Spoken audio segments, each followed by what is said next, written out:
कहानी कैफे।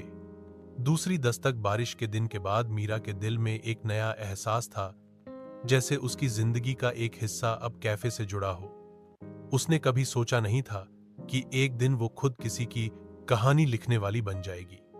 वो लड़का 18,019 साल का कॉर्नर टेबल पर अब भी बैठा था।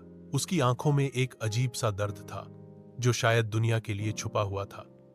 मीरा उसके सामने बैठ गई। मैं मीरा, उसने कहा।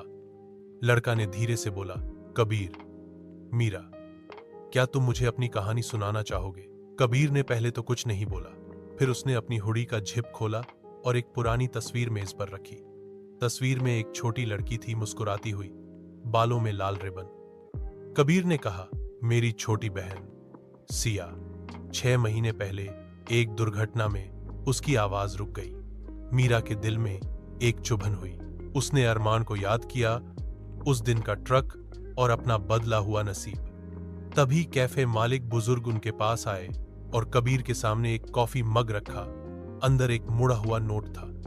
कबीर ने नोट खोला। उसकी आंखें फैल गईं। नोट में लिखा था, अगर तुम चाहो तुम उसे वापस ला सकते हो, लेकिन एक जान के बदले एक जान देनी पड़ेगी। मीरा ने घबराकर बुजुर्ग की तरफ देखा। यह नियम मैंने कभी नहीं सुना। बुजुर्ग शांत आवाज में बोले, मीरा, तुमने अपनी जान बचाई थी, लेकिन किसी को वापस लाना, उसके लिए संतुलन चाहिए। कैफे हर कहानी का एक दाम मांगता है। कबीर की आंखों में आंसू थे। मैं अपनी जान दे दूंगा, बस सिया को वापस ला दो। मीरा ने उसका हाथ पकड़ लिया। कबीर, सोचो, तुम्हारे जाने के बाद तुम्हारे माँ बाप का क्या होगा? कबीर चुप था, लेकिन कैफे की लाइट्स धीरे धीरे डिम होने लगीं, जैसे वक्त फिर से अपने लूप में घुस रहा हो।